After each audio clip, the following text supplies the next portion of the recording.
2026 ජූලි මාස 27 වන දින සෙනසුරුගේ වක්‍රවීම සිදු වෙනවා. යම් රාශියක අංශක 8කට වඩා දුරට ගොස් වක්‍රවීම සිදු වේ නම් එවිට එම රාශිය තුලම වක්‍රවීම නිවෘත වීම දෙකම සිදු වෙනවා. මෙම වක්‍රවීම සිදුවන්නේ මීන රාශිය තුලයි. අපි බලමු මේෂ ලග්න හිමියන්ට කෙසේ බලපායිද කියලා.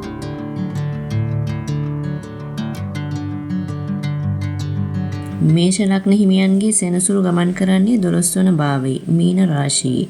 මෙම කාලයේ විශේෂයෙන්ම අසනීප හා ධනහානි වලට හේතුයි.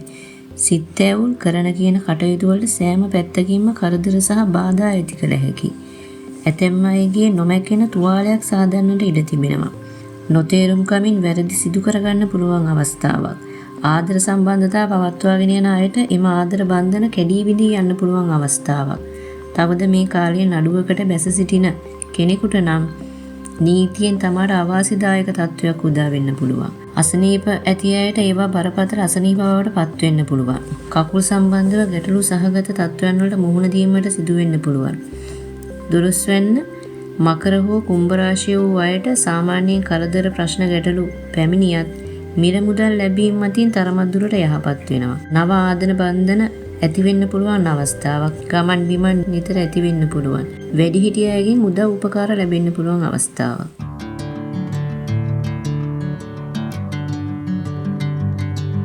වෘෂභ ලග්න හිමියන්ගේ 11 වන භාවයේ තමයි මෙම ශනිගේ වක්‍රවීම සිදුවන්නේ. වෘෂභ ලග්න හිමියන්ට තම අදහසට අනුව වැඩ කටයුතු කරන්න පුළුවන් කාලයක්. විශේෂයෙන් විශේෂ දියුණුවකට මඟ පෑදෙන්න පුළුවන්. සිතූ දේ ඉෂ්ට කරගන්න මඟ පෑදෙන්න පුළුවන් අවස්ථාවක්. කුලියට ඉන්න කෙනෙක් නම් Tamanටම කියලා ඉඩමක් ගන්න, ගෙයක් ගන්න සුබ කාලයක්. මහ ගෙදරක කියන්නේ වැඩිහිටියෙකුට අහිති ගෙදරක ජීවත් වෙනවා නම් එම අයගෙන් එම නිවසේ අහිතිය තමාට පවරා ගන්න පුළුවන් අවස්ථාවක් හිමි වෙනවා. කෙසේ හෝ සම්පූර්ණ ගේ හිමියෙක් වශයෙන් අයිතිවාසිකම් ඇතිව ජීවත් වෙන්න පුළුවන් ඉඩ ප්‍රස්තාවක් ලැබෙනවා. පවුලේ දියුණුව ඇති වෙනවා. තත්වයට සුදුසු තනතුරු ලැබෙනවා. යම් මුදලක් එකවර ලැබෙන්න පුළුවන් අවස්ථාවක්.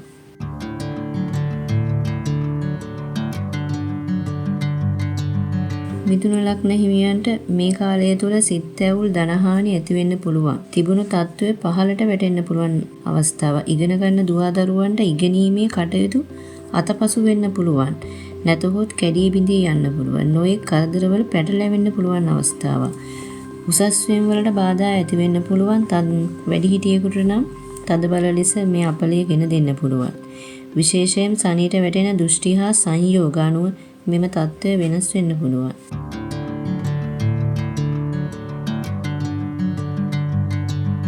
කටක ලග්න හිමියන්ට ස්ථානයේ වෙනසක් සිද්ධ වෙන්න පුළුවන්. ගෙදරින් පිටවීමක් හෝ කාර්යාලයේ වෙනසක් ඇති වෙන්න පුළුවන් අවස්ථාවක්. තමා කරගෙන කටයුතු වලට බාධා පැමිණෙන්න පුළුවන්. පපුවේ වේදනාවක් ඇති වෙන්න පුළුවන්. සහෝදරයන් සමග අමනාප වීමක් ඇති වෙන්න පුළුවන්. හොඳට කල්පනාකාරීව වියදම් කළ යුතු කාලයක්. ප්‍රයෝජනවත් නැති දෙයකට වියදම් කරන්න සිදු වෙන්න පුළුවන්.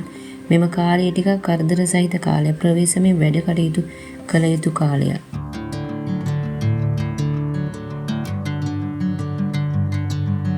සිංහ ලග්න හිමියන්ට මෙම ශනිගේ වක්‍රවීම සිදුවන්නේ 8 වෙනි භාවයේ. ශරීර පීඩා, අසනීප, හෘදයාබාධ, බෝවන රෝග සෑදෙන්නට පුළුවන්. ඒ සමහර විට තමාට හෝ පවුලේ වෙනත් කෙනෙකුට සෑදෙන්න පුළුවන්. වැඩිහිටියෙකුට නම් තදබල අපලයක් පෙන්눔 කරනවා. පිටස්තර අයගෙන් තමාට කරදරයක්, පාඩු, නිന്ദා, අපහාස ඇතිවීමට ඉඩකඩ ඇති බැවින් ටිකක් කල්පනාකාරී විය යුතුයි. ණය වෙන්න පුළුවන්. මෙම කාලයේ කිසි කෙනෙකුට අපයට අස්සන් නොකළ යුතුයි. ණය දීමෙන් වැළකී සිටිය යුතුයි. පැරණි වැරදි ඉස්මතු වෙලා එන්න පුළුවන්. බලාපොරොත්තු සියල්ල ශනිකව පුපුරා යන්න පුළුවන් අවස්ථාවක්. ශනිගේ මහදශා අතුරු දශා ඇති අයට නම් තදබල ලෙස මේව කරදර මතුවෙන්න පුළුවන් අවස්ථාවක්. ඊට ප්‍රවේශම් සහගතව වැඩ කටයුතු කළ යුතු කාලයක්.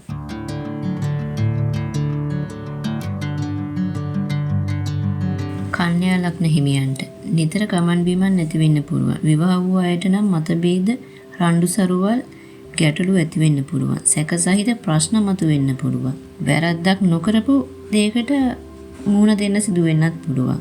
එසේම එම්ම දේවල් හොයන්න ගිහින් වෙන්වීමට පවා ප්‍රශ්න හදා ගන්න පුළුවන්.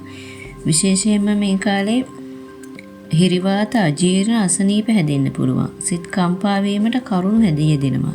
සිහි බුද්ධියෙන් තීන්දුව తీරන ගත යුතු කාලයක්. හිතවත් සම්බන්ධකම් කැඩී බිඳී යන්න පුළුවන්. මේ කාලේ නඩු වලට යන්න හොඳ නැහැ. නඩුවකට ගියොත් පරාජය තමයි හිමිවන්නේ. තදබල ලෙස මිල මුදල් වලින් ගැටලු ප්‍රශ්න ඇති වෙන්න පුළුවන් අවස්ථාව.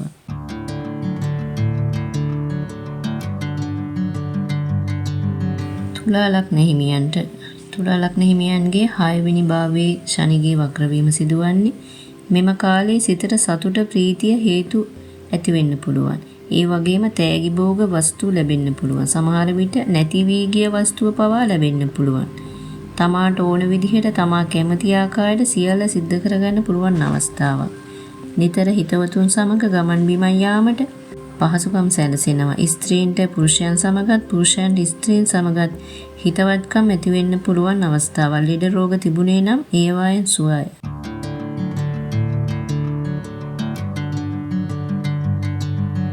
වෘශ්චික ලග්න හිමියන්ට අනුන් සමග givisum පොරොන්දු කර යන්න හොඳ නැහැ. ඒවා වෙනස් වෙන්න පුළුවන් අවස්ථාවක්. පහසුවෙන් බේරාගත හැකි ප්‍රශ්න ගැටලු මහ විශාල ප්‍රශ්න බවට පත් වෙන්න පුළුවන්. හිත පාලනය කරගන්න බැරි වීම තමයි මේට මූලිකම හේතුව වන්නේ. බඩේ අසනීපයක් හැදෙන්න පුළුවන්. දරුඵලයක් බලාපොරොත්තුෙන් සිටින අයට දරුඵලයක් ලැබෙන්න පුළුවන් අවස්ථාවක්.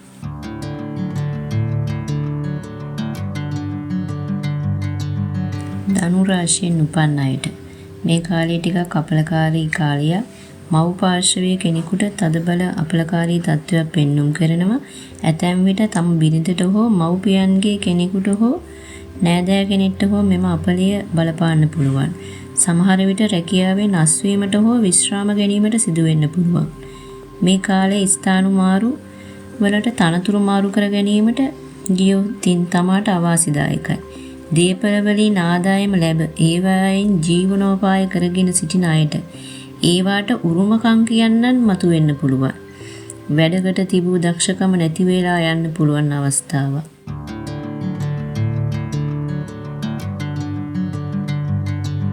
මකර ලග්න හිමියන්ට මකර ලග්න හිමියන්ගේ 3 වෙනි භාවයේ තමයි මේ ශනිගේ වක්‍රවීම සිදුවන්නේ.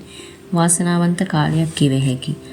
අසනීපෙන් සිටියා නම් සුවයතට හැරෙන්න පුළුවන්. කරගෙන කටයුතුද අලුතෙන් ආරම්භ කරන කටයුතුද දියුණුව ඇති වෙනවා. දීපල වලින් ලාභ ලැබෙනවා. දීපල වලට අයිතිවාසිකම් ලැබීමේ අවස්ථාවක්. රැකී ආරක්ෂා වලින් උසස් වීම, ගෙවල් දොරවල් ඉඩකඩම් ලාභ ලැබෙන කාලයක්.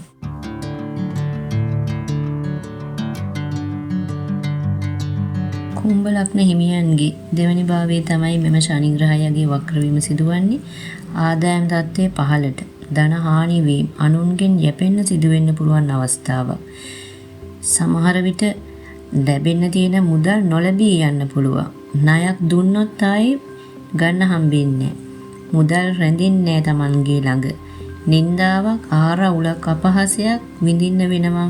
නොකරපු දෙයකට වරදකරුවෙක් වෙන්න පුළුවන් අවස්ථාවක්.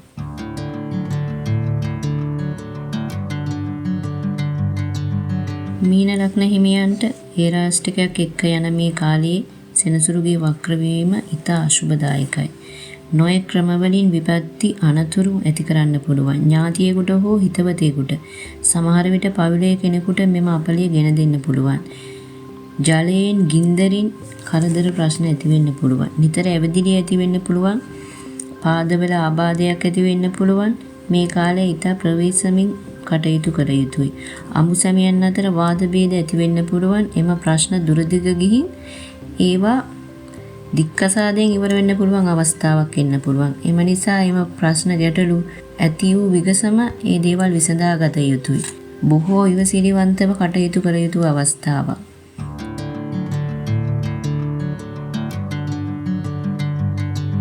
මේ ලෝකවාසී සියලු දෙනාටම පොදු පලාපලයක් බව මතක තබා ගත යුතුයි.